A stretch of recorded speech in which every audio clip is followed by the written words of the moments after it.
Bom, eu quero trazer uma palavra para vocês hoje. Na verdade, eu começo hoje a falar uma série de mensagens que tem por tema a força que me mantém de pé. A partir de hoje, durante todos os cultos, eu vou estar falando da capacidade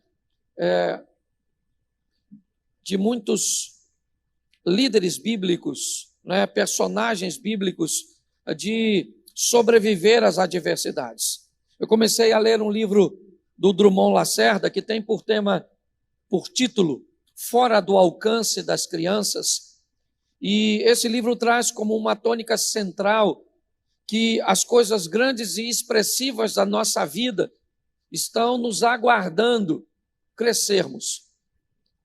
Está esperando, é como aquele pai ou aquele avô que pegou um pouquinho do recurso todos os meses e depositou numa caderneta de poupança, para que seu filho ou seu neto, ou quem quer que seja, quando fosse maior de idade, tivesse recursos. Aqueles recursos estavam sendo preparados ao longo de anos e anos, para que aquela pessoa, aquele indivíduo, quando crescesse, quando tivesse a maior idade, ele então estivesse apto para tomar posse daquilo que foi preparado ao longo de um bom período de sua vida. Da mesma forma, nós entendemos, e eu gostei muito dessa tônica do livro Fora do Alcance das Crianças. Aliás, gostaria de recomendar uma leitura rápida, mas muito boa. Eu queria falar com vocês que Deus também trabalha desta forma. Muitas coisas que gostaríamos de viver, muitas coisas que Deus preparou para nós, pois a Bíblia diz que tudo estava preparado antes da fundação do mundo. O sangue de Cristo já era reconhecido ou conhecido antes da fundação do mundo, diz 1 Pedro, mas muitas coisas que não vivemos porque não temos maturidade. Deus está nos aguardando, crescermos e não nos tornarmos maior dos 18, dos 21, mas amadurecer a nossa mente para que possamos deixar de ser crianças e termos acesso àquilo que Deus tem a nos oferecer. A grande virtude, e é isso que eu quero, essa tônica que eu quero tomar com você, está no nosso poder de recuperação. O que vamos fazer após uma queda, além de chorar pela dor do acontecido? Como é que nós vamos nos comportar? Essa tônica de dizer a força que me mantém de pé tem por propósito mostrar alguns personagens bíblicos, pois quando nós olhamos para a Bíblia, nós vemos muitas pessoas ou muitos homens com algumas virtudes. Abraão com a sua fé, nós olhamos para Davi e olhamos sua valentia e sua adoração, Sansão, a sua força. Nós olhamos para Salomão e vemos sua sabedoria, mas todos eles tinham seus pontos fracos.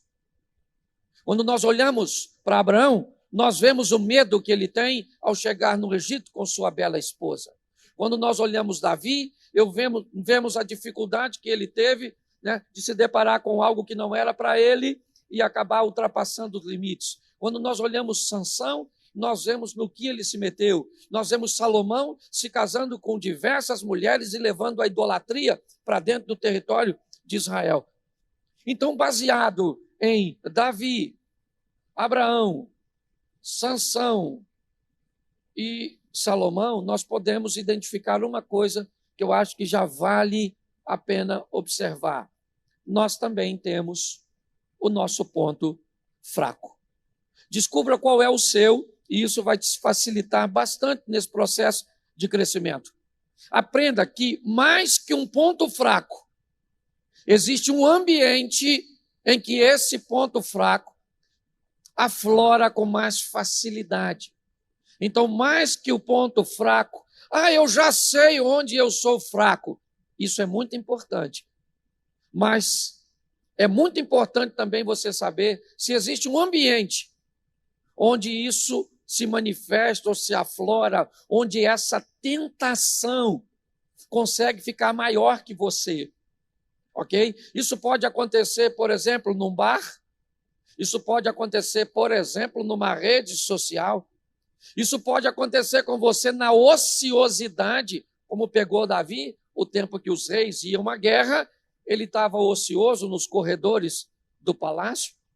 Nós podemos verificar que algumas pessoas enfrentarão ambientes sozinhos. Se ficar sozinho, se masturba. Se ficar sozinho, vê pornografia. Se ficar sozinho, sempre a solidão, às vezes, ela não é o seu ponto fraco. Ela é o ambiente onde o seu ponto fraco se manifesta. Conhecer o seu ponto fraco é importante, mas entender e fazer a leitura de onde ele se manifesta com mais facilidade também é muito importante.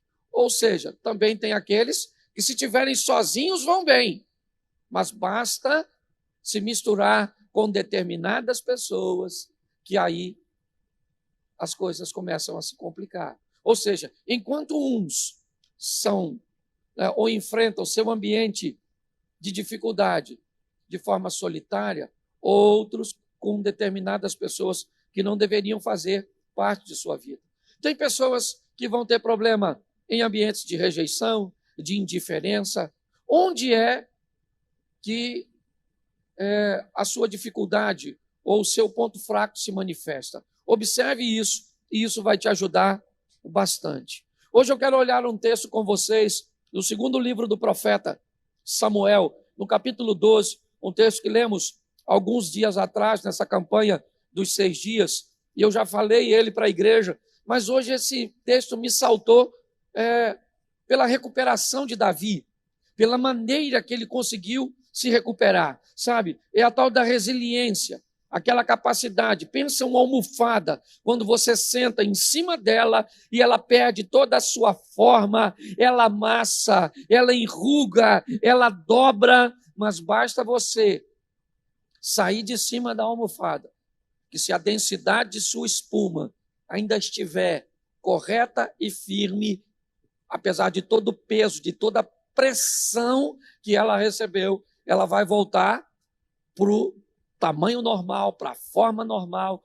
Essa é a grande faceta da vida. Depois de uma situação como essa, econômica, de saúde, de toda essa pressão emocional que estamos vivendo, nos apertando, você liga a televisão, morreram tantos, os dados estão aqui, a situação está difícil, amanhã é segunda-feira, a pressão, será que a empresa vai me demitir? E os meus recursos, e como funciona, as igrejas fechadas, a estrutura, e como é que eu vou sobreviver a todo esse aperto quando tudo isso passar?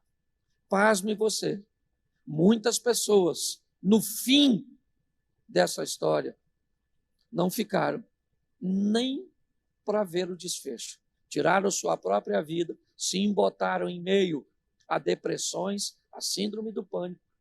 Ou seja, entender de onde vem a nossa fé, de onde vem a nossa força, é muito importante. Então eu quero usar um texto, ou um versículo apenas, inicialmente, o verso 20, 2 Samuel, capítulo 12, verso 20, diz assim: Então Davi se levantou do chão, lavou-se, ungiu-se, trocou de roupa, entrou na casa do Senhor e o adorou, depois voltou para o palácio e pediu comida.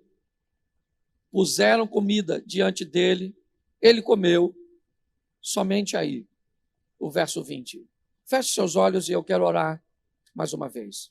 Senhor nosso Deus e Pai, em nome de Jesus, continua falando conosco. E talvez a distância seja um obstáculo, talvez na casa dos teus filhos as crianças estejam correndo, outros aparelhos estejam ligados, mas em nome de Jesus, eu quero repreender agora toda distração, tudo aquilo que não provém de ti, ó Deus. Nós temos recebido aí as informações e a solicitação de pessoas se convertendo durante o nosso culto online. Por isso, Pai, nós queremos direcionar agora por cada lar, seja num tablet, seja num smartphone, seja numa Smart TV ou em qualquer outro equipamento, que a presença do teu Espírito esteja em cada lar. Repreendemos todo o mal, tudo aquilo que não provém de ti, e que os teus anjos estejam acampados lá agora, e que o Senhor possa estar falando em cada coração, em o nome de Jesus. Amém. Glória a Deus. Eu queria conversar com você e mostrar que o filho de Davi está doente, e quem alertou que essa doença iria acometê-lo foi Deus através do profeta Natã. A doença, segundo a profecia ou a palavra de Natã, ela vai resultar em morte. E como o menino ainda não morreu, Davi não fica quieto. Davi é alguém preparado para resolver problemas.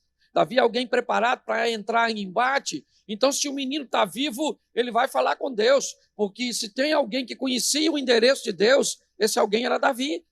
Ele sabia quem Deus era, a misericórdia do Senhor. Aliás, ele sabia quem ele era antes de Deus entrar na vida dele como entrou, e quem ele se tornou, o filho mais novo da casa de Jessé, se tornar o rei de Israel.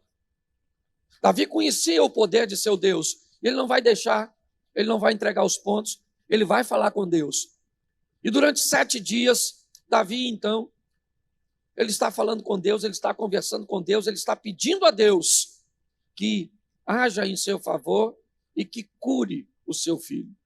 Apesar dele saber que já havia uma palavra de morte vinda de Deus, que não é homem para que minta, que não é filho do homem para que se arrependa, Davi é valente o suficiente para ficar ali orando e pedindo a misericórdia de Deus. Bom, ele está na presença de Deus, o texto diz isso, ao contrário do Novo Testamento, né? A presença e o mover de Deus no Velho Testamento é bem restrito. E Davi está naquele ambiente. E talvez todos nós vamos esperar que desse desfecho, um homem com tanta fé e que fez tanta coisa vai ver seu filho ressuscitado, como a viúva de Naim, como o Jairo, chefe da sinagoga. A história como o menino que cai de uma janela.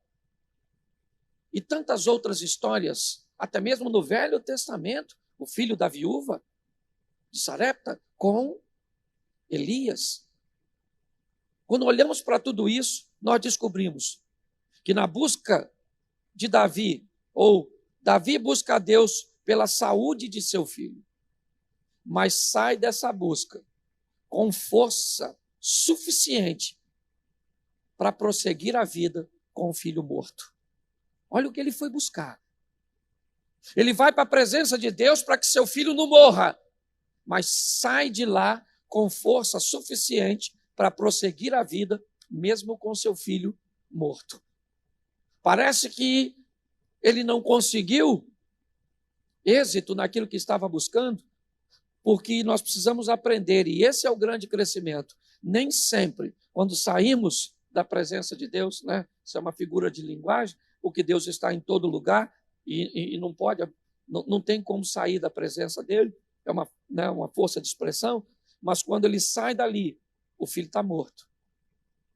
Essa história vai terminar com o menino morto e nós vamos ver as decisões que ele toma. Mas ele sai dali com força suficiente, porque talvez desse hospital, onde hoje você está com um ente querido, você não vai sair daí com ele vivo.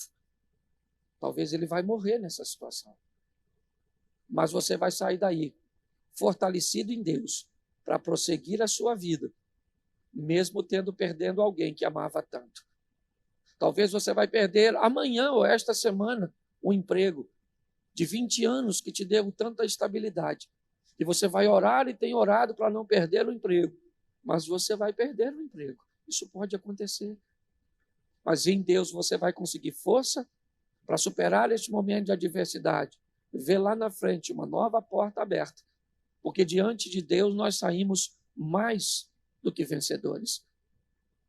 O que nós precisamos é amadurecer, é entender que nem sempre a vitória virá no modelo que nós esperamos, ou da maneira que nós esperamos. Quando Naamã chega na casa de Eliseu, ele tem uma expectativa do que vai acontecer. Mas o que ele queria era ficar curado. Se fosse no Rio Jordão, com um pouco de azeite ungido, com uma oração vinda direto de Deus, esfregando cuspe ou saliva como fez Jesus para curar o cego. Não interessa. O que ele queria era ser curado. Mas quando o modelo de Naamã não é correspondido, ele deseja virar as costas e ir embora. Aprenda que a maturidade que nos leva para Deus deve nos fazer também entender que Ele é o Senhor de todas as coisas. E se você concorda, gosta ou não gosta do modelo que Ele resolveu fazer, isso é um problema seu e não dele. Tenha maturidade o suficiente para entender que Ele é bom, está no controle de todas as coisas e nos dará força para prosseguir nessa história. Mas preste atenção que quando Davi recebe a notícia de que o filho morreu, suas vestes são de saco. A roupa de Davi era uma roupa de clamor. Provavelmente há nele um pouco de cinza, porque esse era o costume, essa era a tradição daquele povo, quando estava num ambiente de desespero, algo em última instância. Então Davi vestiu vestes de dores, de clamor, ele está sujo de cinza, ele está em jejum durante 7 dias, ele não come, ele não toma banho, ele não quer conversar com ninguém, porque ele está aguardando o desfecho que ele espera tanto, é a misericórdia de Deus, e que seu filho saia dessa situação vivo. Mas quando ele olha para a porta do local, e ele olha o semblante dos homens que estavam fazendo sua segurança, ele olha que tudo indica que o menino morreu. A última coisa que Davi gostaria de ouvir era: morreu. Mas ele está aqui e os homens lá na porta. E Davi não tem medo de perguntar aquilo que ele não deseja ouvir. Olha bem, muitas pessoas, mediante a algo que, se ele descobrir que é verdade, vai feri-lo, as pessoas, para evitar a dor do ferimento, resolvem não perguntar. Notei que meu filho está diferente, parece que está drogado, mas eu não vou perguntar se ele está usando drogas. Olhei, e ele está com comportamento afeminado, ou ela com comportamento masculinizado, mas eu não vou perguntar, porque perguntar pode ser que ele responda: realmente eu estou me drogando, realmente eu estou caminhando para a homossexualidade, realmente eu tenho um amante, realmente eu não amo mais você, realmente. Pessoas, muitas vezes, elas fogem quando sabem que tem um problema. Davi, ele olha para a porta e ele sabe que parece que seu filho morreu, ele espera que isso seja apenas uma impressão, mas ele olha para a porta e diz aos homens: o meu filho morreu. Essa é uma grande lição, que se você tem meios para resolver o problema ou não, se o problema existe, não finja, não negligencie. Ah, mas eu não sei como eu vou tratar. Se ela me disser que não me ama mais, como é que eu vou viver sem minha esposa? Pergunte se ela te ama. Se há essa desconfiança, pergunte. E se ela disser que não, aí você vai lá falar com Deus. Mas não fique negligenciando, seja o que for, porque isso vai se potencializar e vai destruir você. Davi olha para a porta e diz: meu filho morreu. E aí alguém disse: morreu.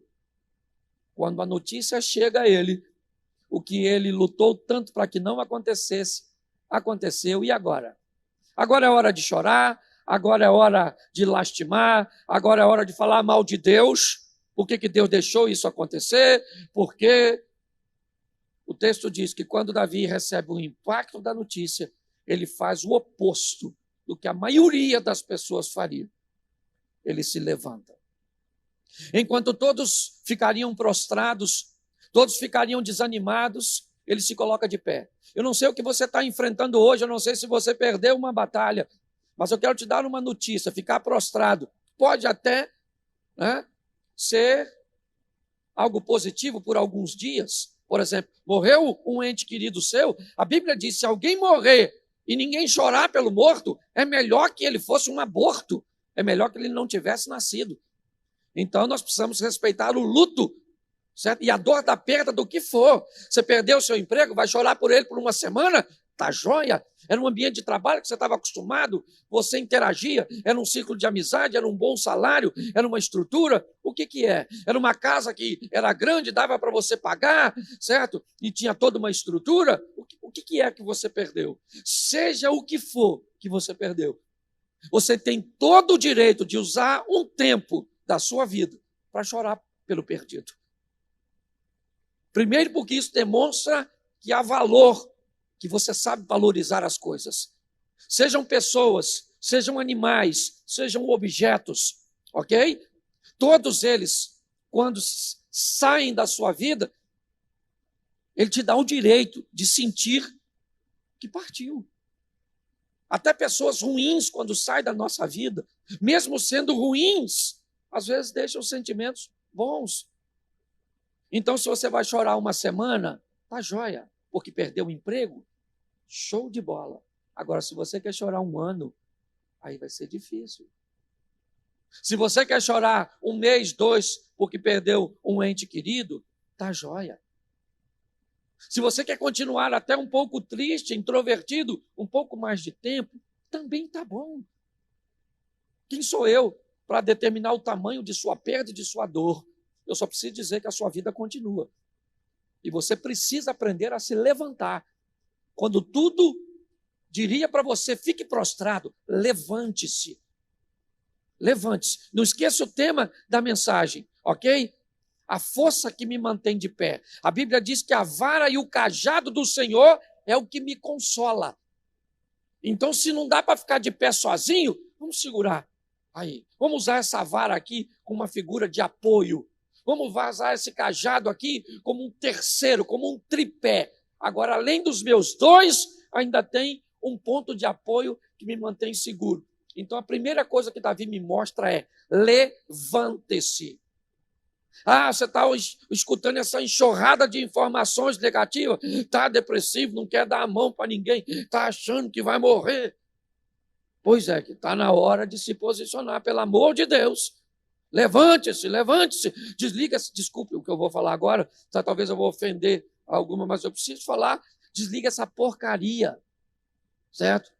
Desses jornais, telejornais, não estou falando de todo, estou falando daqueles que são ruins, tá bom? Que coloca pânico em todo mundo, está morrendo fulano ali, já morreu o outro lá, e o outro ali vai morrer amanhã, e o emprego fechou ali, e o outro vai fechar depois, e agora, o fim do mundo, Jesus está voltando, oh meu Deus do céu.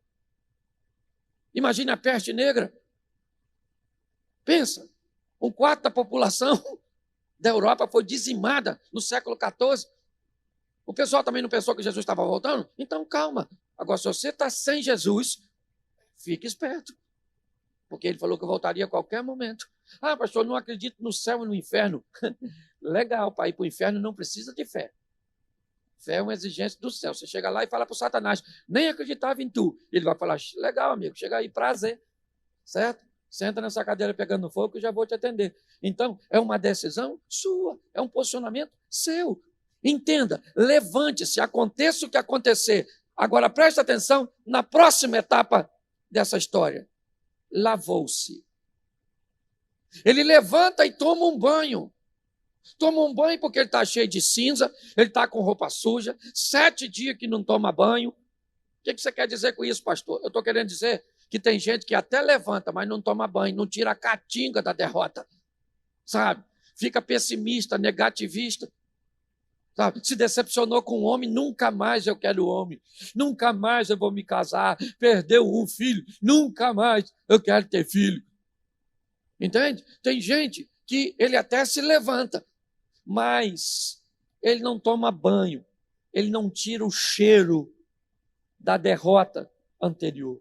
Às vezes, para prosseguir, nós precisamos tirar essas cinzas, sabe? Tirar, e não é lavar o corpo não, viu? É lavar a mente, lavar as memórias, certo? Para que você consiga prosseguir. Então, ele se levanta, mas toma um banho. Então, vai aqui uma dica para você que está em casa. Vá tomar banho. Vá lavar a sua mente, vá lavar suas memórias dessas dores, dessas perdas, dessas crises que você está enfrentando, certo?